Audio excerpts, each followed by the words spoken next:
तो guys welcome back to back my YouTube channel. दोस्तों स्वागत है आज की एक अगली नई वीडियो में। आज की वीडियो में हम बात करेंगे, जैसा कि आप लोग देख रहे हैं 2011 का हम लोग ईवीएस अर्थात पर्यावरण अध्ययन का प्रश्न कवर करेंगे। और 2011 में जो आपका 13 नवंबर 2011 को पहली बार यूपी टेट की परीक्षा हुई थी, उसमें आप लोग ध्यान देंगे कि जो यूपी टेट के पेपर हुआ था उसमें आपका जो पर्यावरण अध्ययन होता है 30 नंबर का पूछा जाता है। इसी 30 प्रश्नों को आज हम कवर करेंगे, ठीक ना। आपको बता दें दोस्तों कि यहाँ पे देखेंगे आप लोग, चलिए स्टार्ट करते हैं। यहाँ पे आपको बता दें 121 से लेकर आपका 150 तक का जो प्रश्न पूछा जाता है वह पर्यावरण अध्ययन से पूछा जाता है। और यहीं पे हम सबसे पहले 121 नंबर अर्थात आज की वीडियो का पहला प्रश्न हम देखेंगे। पहला प्रश्न है कि लवण जो जल का अवशोषण करता है वह क्या कहलाता है। तो याद रखेंगे, जो हाइग्रोस्कोपिक लवण कहलाता है कि हाइड्रोफिलिक लवण कहलाता है कि एनहाइड्रस लवण कहलाता है कि आपका हाइड्रोफोबिक लवण कहलाता है। तो याद रखिएगा, वह लवण जो जल का क्या करता है, अवशोषण करता है, वह क्या कहलाता है। तो याद रखेंगे जो ये होता है हाइग्रोस्कोपिक लवण कहलाता है। ऑप्शन नंबर ये आपका बिल्कुल करेक्ट आंसर हो जाएगा। क्या हो जाएगा? ऑप्शन नंबर ये आपका बिल्कुल करेक्ट आंसर हो जाएगा, ठीक है। आगे देखते हैं, पारिस्थितिकी तंत्र एवं प्राकृतिक अधिवासी का संरक्षण तथा उन्हें प्राकृतिक वातावरणों में प्रजातियों का जीवनक्षम जनसंख्या का रख रखाव एवं प्रतिप्राप्ति के लिए प्रयुक्त पद है।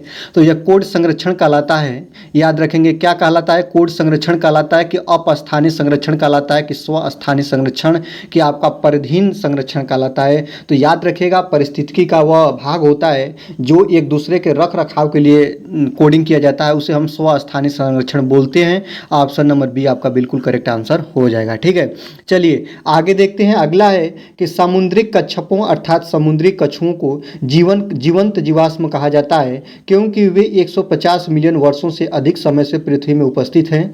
भारतीय उपमहाद्वीप के जल भागों में पाए जाने वाले 5 प्रजातियों के समुद्री कच्छप में सबसे अधिक संख्या किसकी होती है, यही आपको बताना है। तो याद रखेंगे, जब ये चीज़ आपको आएगा तो याद रखेंगे ऑलिव रिंडले जो कच्छपों की एक प्रजाति है जिसकी सबसे अधिक संख्या होती है। ऑप्शन नंबर जो आपका सी है ना, ऑप्शन नंबर सी है, यही आपका बिल्कुल करेक्ट आंसर हो जाएगा। वीडियो अच्छी लग रही है तो वीडियो को लाइक कर लीजिएगा, चैनल पर नए हैं तो सब्सक्राइब करिएगा, पूरा अंत तक प्रश्न देखिएगा।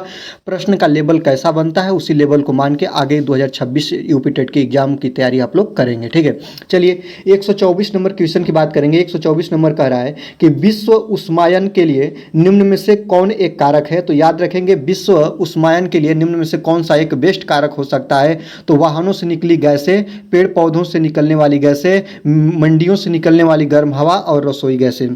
तो याद रखेंगे, विश्व उष्मायन के लिए सबसे ज़्यादा कोई कारक है या कोई प्रभाव डालती है तो वाहन से निकलने वाली गैसें होती है, जिसको CO बोलते हैं, कार्बन मोनोऑक्साइड गैस का नाम देते हैं। ऑप्शन नंबर ये आपका बिल्कुल करेक्ट हो जाएगा। जो गाड़ी या वाहनों के साइलेंसर से निकलती है काफ़ी विषैली गैस होती है, ठीक है। चलिए आगे देखते हैं, धातुमय प्रस्तर किसे कहा जाता है, ये आपको बताना है कि जो धातुमय प्रस्तर होता है किसको हम बोलते हैं। तो धातुमय प्रस्तर जो होता है वो अयस्क को बोला जाता है। किसको बोला जाता है? अयस्क को बोला जाता है। ऑप्शन नंबर डी आपका बिल्कुल करेक्ट आंसर हो जाएगा। धातुमय प्रस्तर किसको हम बोलते हैं? तो अयस्क को बोलते हैं। इस बात को आप लोग ध्यान रखेंगे, ठीक है, राइट बात। चलिए आगे देखते हैं, पेड़ पौधे प्रदूषणों को घटाते हैं क्योंकि वे अवशोषण करते हैं। तो आपको पता है कि जो पेड़ पौधे होते हैं वह किसका अवशोषण करते हैं। तो CO2 का वो क्या करते हैं, अवशोषण करते हैं। और किसको निर्मुक्त करते हैं? तो आपको पता है कि O2 को क्या करते हैं, छोड़ते हैं, ऑक्सीजन गैस को निकालते हैं, ठीक है। तो पेड़ पौधे प्रदूषण को घटाते हैं तो किसका अवशोषण करते हैं? कार्बन डाइऑक्साइड गैस, इसी को CO2 बोलते हैं। ऑप्शन नंबर बी आपका बिल्कुल करेक्ट आंसर हो जाएगा, ठीक है। चलिए आगे देखते हैं, भूकंप मापा जाता है। 127 नंबर क्वेश्चन की बात करेंगे। तो भूकंप किसमें मापा जाता है? भूकंप की तीव्रता मापने वाला जो यंत्र होता है उसे हम लोग रिक्टर पैमाना बोलते हैं। और याद रखेंगे, यह पैमाना जो होता है सिस्मोग्राफ यंत्र में लगा होता है। तो जो यंत्र होता है किससे मापा जाता है, तो वह सिस्मोग्राफ होता है। ये भी याद रखेंगे, सिस्मोग्राफ होता है। और याद रखेंगे, इस पर जो पैमाना होता है वह रिक्टर पैमाना होता है। कौन सा पैमाना होता है? रिक्टर पैमाना। और यंत्र का नाम सिस्मोग्राफ, भूकंप लेख मापी इसको बोलते हैं। ऑप्शन नंबर डी आपका बिल्कुल करेक्ट आंसर हो जाएगा, ठीक है। चलिए आगे देखते हैं, महासागरों में जल स्तर वृद्धि का कारण क्या है। तो महासागरों में जो जल अचानक तेजी से वृद्धि हो रही है, तो उसका कारण क्या है? ध्रुवीय प्रदेश में बर्फ का पिघलना उसका कारण है, कि अत्यधिक वर्षा का होना है, कि अम्ल वर्षा का होना है, कि उपरोक्त में से कोई नहीं। आपको बता दें, महासागरों में जल स्तर का वृद्धि होना, अर्थात ध्रुवीय प्रदेश में बर्फ का पिघलना है। ऑप्शन नंबर ये आपका बिल्कुल करेक्ट आंसर हो जाएगा। ठीक है, चलिए आगे देखते हैं। वातावरण में अत्यधिक हानिकारक सल्फर मिश्रित गैस होती है, तो याद रखेंगे जो सल्फर सबसे वातावरण में सबसे विषैली जो होती है, सबसे हानिकारक इस कौन से रूप में सल्फर मिलती है, यही बताना है कि सल्फर का कौन सा रूप सबसे हानिकारक होता है। तो याद रखेंगे सल्फर डाइऑक्साइड, जिसको SO2 का नाम देते हैं, यह जो होता है वह सबसे हानिकारक अवस्था होती है सल्फर गैस की। ठीक है, चलिए आगे देखते हैं। वायु प्रदूषण को कम किया जाता है। 130 नंबर क्वेश्चन को देखेंगे कि वायु प्रदूषण को कैसे कम किया जाता है। वायु प्रदूषण को कम किया जाता है वृक्षों द्वारा, कि जंतुओं द्वारा, कि आपका मछलियों द्वारा, कि सूर्य प्रकाश द्वारा। आपको पता है कि वायु प्रदूषण को कम करने के लिए हम लोग क्या करते हैं, रोडों के किनारे पेड़ अधिक से अधिक मात्रा में लगाते हैं, तो वृक्ष लगाकर या वृक्षों के द्वारा वायु प्रदूषण को कम किया जाता है। ऑप्शन नंबर ये आपका बिल्कुल बिल्कुल करेक्ट आंसर हो जाएगा। ठीक है, आगे देखते हैं विश्व पर्यावरण दिवस कब मनाया जाता है। याद रखेंगे विश्व पर्यावरण दिवस 5 जून को मनाया जाता है। कब मनाया जाता है? 5 जून को मनाया जाता है। आपको पता होना चाहिए। ऑप्शन नंबर बी आपका बिल्कुल करेक्ट आंसर हो जाएगा। यह बहुत बार प्रश्न बना है। और सर्वप्रथम कब मनाया गया था? तो 1972 में, 5 जून 1972 को सर्वप्रथम विश्व पर्यावरण दिवस के बारे में एक मीटिंग बटोरी गई थी। और जो कहाँ पे बटोरी गई थी? स्कॉटलैंड में बटोरी गई थी। तभी से हर वर्ष प्रतिवर्ष 5 जून को विश्व पर्यावरण दिवस मनाया जाता है। इस बात को आप लोग ध्यान देंगे। ठीक है, चलिए आगे चलते हैं। सूर्य के हानिकारक किरण से पृथ्वी का कौन सा स्तर सुरक्षित रखता है? तो याद रखेंगे जो स्तर होता है वह कौन सा स्तर है? आयन मंडल है, कि आपका क्षोभ मंडल है, कि ओजोन स्तर है, कि चुंबक मंडल है। तो याद रखेंगे यह जो स्तर है ओजोन मंडल है, जिसको O3 से दर्शाते हैं। और यह किसका हिस्सा है? तो समताप मंडल का हिस्सा है। किसका है? समताप मंडल का हिस्सा। इस बात को याद रखेंगे, समताप मंडल का हिस्सा है। और जो कौन सा स्तर होता है? ओजोन परत होती है या ओजोन स्तर होता है। इसको O3 से दर्शाते हैं। सूर्य की पराबैंगनी किरणों को पृथ्वी पर आने से रोकती है। अगर आ जाती तो त्वचा कैंसर जैसी बीमारियां होती, और इससे ये बचाता है। राइट बात। चलिए चलते हैं। ऑप्शन नंबर सी आपका बिल्कुल करेक्ट आंसर हो जाएगा। ठीक है, आगे देखते हैं। किसी जगह के फ्लोरा और फैना सूचित करता है। फ्लोरा और फैना एक समूह है जो किसको इंगित करता है, किसको सूचित करता है? पेड़ पौधे एवं जंतुओं को सूचित करता है, कि मछलियों एवं पेड़ पौधों को सूचित करता है, कि जंतुओं एवं मछलियों को सूचित करता है, कि पक्षियों एवं पेड़ पौधों को सूचित करता है। तो आपको बता दें फ्लोरा और फैना। फ्लोरा जो होता है पेड़ पौधों को, और फैना जो होता है वह जंतुओं को सूचित करता है। ऑप्शन नंबर ये आपका बिल्कुल करेक्ट आंसर हो जाएगा। सब प्रीवियस ईयर के प्रश्न है। 2011 13 नवंबर 2011 को जो यूपी टेट का पेपर बना था उसका ये प्रश्न है, जो काफ़ी अच्छा है पर्यावरण अध्ययन का। वीडियो अच्छी लग रही तो लाइक करिएगा, चैनल पर नए हैं चैनल को सब्सक्राइब करिएगा, और दोस्तों के साथ वीडियो को आप जरूर से जरूर शेयर करेंगे। चलिए आगे देखते हैं। पारिस्थितिकी तंत्र का उदाहरण है। तो पारिस्थितिकी तंत्र का उदाहरण इसमें से क्या है? आपको यही बताना है। वायु है, कि आपका जल है, कि आपका तालाब है, कि आपका मृदा है। तो पारिस्थितिकी तंत्र का इसमें उदाहरण आपको बताना है। तो याद रखेंगे पारिस्थितिकी तंत्र का जो उदाहरण है तालाब है। ऑप्शन नंबर सी आपका बिल्कुल करेक्ट आंसर हो जाएगा। इस बात को आप लोग ध्यान देंगे। जो तालाब होता है वो पारिस्थितिकी तंत्र का उदाहरण होता है। इस बात को आप लोग ध्यान देंगे। ठीक है, चलिए आगे चलते हैं। आगे देखेंगे कौन जीवी कारक नहीं है। इसमें से बताना है जीवी कारक कौन नहीं है, मतलब जिसमें प्रजनन जैसी क्रियाएं, उत्सर्जन जैसी क्रियाएं और ये सब प्रकाश संश्लेषण जैसी क्रियाएं नहीं होती है, उसे हम जीविक कारक नहीं बोलते हैं। तो पेड़ पौधे ए भी है, सूक्ष्म जीव ए भी है, जंतु ए भी है। जो प्रस्तर है ना, यह जो होता है, यह समूह जो होता है वह जीविक कारक का नहीं है। ऑप्शन नंबर डी आपका बिल्कुल करेक्ट आंसर हो जाएगा। ठीक है, चलिए आगे देखते हैं। अधिकतर पेड़ पौधे कहाँ पाए जाते हैं? स्थल मंडल में पाए जाते हैं, कि जल मंडल में पाए जाते हैं, कि वायुमंडल में पाए जाते हैं, कि आपका प्रकाश मंडल में पाए जाते हैं? प्रकाश मंडल में पाए नहीं जाते, वायुमंडल में पाए नहीं जाते। जल मंडल में जल में कुछ ही पौधे पाए जाते हैं, और अधिकतर पेड़ पौधे जो होते हैं वो स्थल मंडल में अर्थात पृथ्वी पर पाया जाता है। ऑप्शन नंबर ये आपका बिल्कुल करेक्ट आंसर हो जाएगा। ठीक है, चलिए आगे। जंतुओं पर निर्वाह करने वाला, जो अन्य मृत जंतुएं होते हैं उन पर निर्वाह करने वाले प्राणी को क्या बोलते हैं? तो अन्य मृत जंतुओं पर निर्वाह करने वाला जो प्राणी होता है उसके स्कैवेंजर बोलते हैं। ऑप्शन नंबर सी आपका बिल्कुल करेक्ट आंसर हो जाएगा। ठीक है, चलिए आगे देखते हैं। सीएनजी का संक्षिप्त रूप क्या होता है? तो सीएनजी एक गैस होती है, गैसीय अवस्था में पाई जाती है।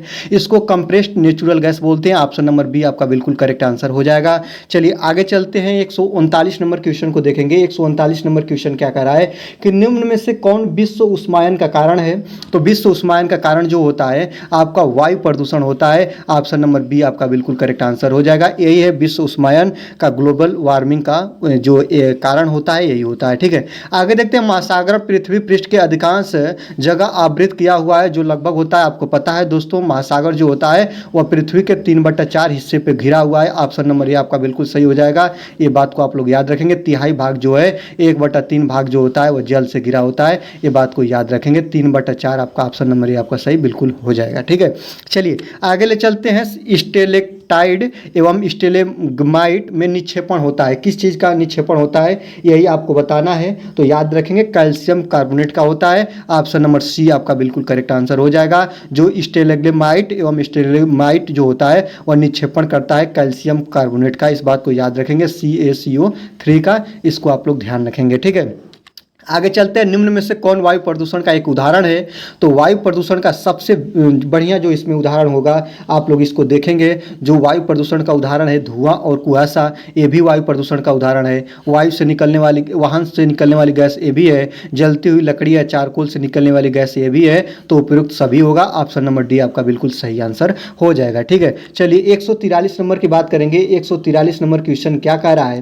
कह रहा है कि भारत तथा दूसरे देशों में प्रदूषण को रोकने के लिए बनाए गए नियम डॉट डॉट प्रयोग करता है, प्रयोग को रोकता है। ठीक ना, तो किसको? कागज के थैले को रोकता है कि नायलॉन के थैले को रोकता है कि आपका प्लास्टिक के थैले को प्रयोग रोकता है कि चमड़े के थैले का प्रयोग रोकता है? तो मैं आपको बता दूं कि प्रदूषण को रोकने के लिए भारत के साथ साथ अन्य देशों में भी पॉलीथीन के प्रयोग पर रोक लगा दी गई है, क्योंकि पॉलीथीन को न तो आसानी से नष्ट किया जाता है और न ही इनका पुनः चक्रण कर सकते हैं। इसलिए इसके प्रयोग को रोकने के लिए नियम बनाया गया है। इस बात को आप लोग ध्यान रखेंगे। तो प्लास्टिक का जो थैला होता है इसको रोकता है। ऑप्शन नंबर सी आपका बिल्कुल करेक्ट आंसर हो जाएगा। ठीक है, हवा में उपस्थित ऑक्सीजन का प्रतिशत कितना होता है? तो जो O2 होता है वायुमंडल में वह 20.95% या इसी को बोलते हैं 21%, और जो नाइट्रोजन होता है वह 78% होता है, और अन्य गैसें ETC में होता है 1%। ये बात याद रखेंगे। 21 है तो 21 और 20.95 है तो उसको आप लोग याद रखेंगे। ठीक है, चलिए आगे चलते हैं।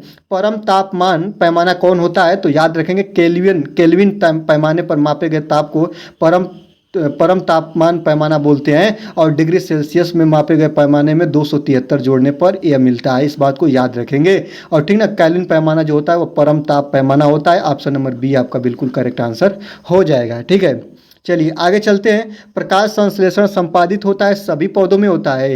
ये देखिए, सभी पौधों में कि सभी जंतुओं एवं पौधों में, सभी हरे पौधों में, वायरसों में। वायरस में प्रकाश संश्लेषण होता नहीं, और याद रखेंगे यहाँ पे पौधा दिया है, जंतु में होता नहीं, और सभी पौधों में नहीं होता है, क्योंकि जो हरे पौधे होते हैं केवल उनमें होता है प्रकाश संश्लेषण।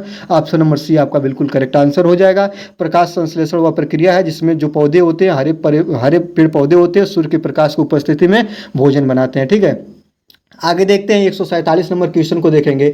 147 नंबर क्वेश्चन करा है कि निम्न में से कौन सी अंतर्राष्ट्रीय संख्या पूरे विश्व में पर्यावरण सुरक्षा की देखभाल करती है? तो याद रखेंगे, वर्ल्ड वाइल्ड लाइफ जो होती है, जिसको WWF बोलते हैं, यह विश्व में जो होता है पर्यावरण सुरक्षा की देखभाल करती है। इस बात को याद रखेंगे। विश्व में पर्यावरण सुरक्षा की देखभाल करती है, और जो विश्व स्वास्थ्य संगठन होता है वह WHO होता है। दोनों चीज़ों को आप लोग याद रखेंगे। कितने लोग सी को मारेंगे, लेकिन सी नहीं सही है। ऑप्शन नंबर ये आपका बिल्कुल सही है। वाइल्ड जो होता है इसका फुल फॉर्म होता है वर्ल्ड वाइल्ड लाइफ फंड। ठीक ना, इसको याद रखेंगे। ठीक है, चलिए आगे देखते हैं। कीटनाशकों के अत्यधिक इस्तेमाल से होगा। तो याद है दोस्तों कि कीटनाशक का जब आप बहुत से ज़्यादा उपयोग करेंगे तो क्या प्रदूषण होगा? वायु प्रदूषण होगा, कि आपका ध्वनि प्रदूषण होगा, कि आपका जल प्रदूषण होगा, कि आपका ये सभी होगा? तो आप लोग बहुत जब ध्यान से इस चीज़ों को देखेंगे तो ऑप्शन देखिए, आयोग ने जल प्रदूषण को माना था। ऑप्शन नंबर सी आपका बिल्कुल सही है, आप भी इसको मानिएगा। लेकिन देखिएगा कि कीटनाशक का प्रयोग करने से आपका वायु प्रदूषण भी प्रभावित होता है। जो भी कीटनाशक दवा का आप इस्तेमाल करेंगे तो उससे वायुमंडल भी प्रभावित होता है। लेकिन आप इसको न मानिएगा, इसको केवल अपने मन में ध्यान में रखे रहेंगे। अगर ए और जैसे ए और सी दोनों आता तब आप उसको मारते। ये जल प्रदूषण, आयोग ने सी को आंसर माना था। ठीक ना, चलिए आगे देखते हैं। ध्वनि या ध्वनि प्रदूषण मापा जाता है, आपको पता होना चाहिए। जो ध्वनि या ध्वनि प्रदूषण होता है वह डेसिबल में मापा जाता है। डीबी से इसको दर्शाते हैं। आवृत्ति का मात्रक हर्ट्ज होता है, HZ से दर्शाते हैं। ये सब चीजें आप लोग ध्यान रखेंगे। ठीक है, चलिए आगे देखते हैं। निम्न में से कौन पर्यावरण के लिए हानिकारक है? तो कागज जो होता है पर्यावरण के लिए हानिकारक हानिकारक होता है, कि धातु होती है, कि कपड़ा होता है, कि प्लास्टिक होता है? तो ऑप्शन आपको पता है कि जो डी जो है प्लास्टिक, यह पर्यावरण के लिए काफ़ी हानिकारक होता है, क्योंकि बहुत अधिक दिनों तक यह नष्ट नहीं होता है, गलता नहीं है और पर्यावरण में बना रहता है। ठीक है, तो पूरा आपने 100 आपको बता दिया दोस्तों। 121 से लेकर 150 तक के प्रश्न को आपने देखा, जिसमें आप लोगों ने 30 प्रश्नों को हल किया। पर्यावरण अध्ययन के प्रश्न थे, ईवीएस के प्रश्न थे, काफ़ी इंपॉर्टेंट प्रश्न है।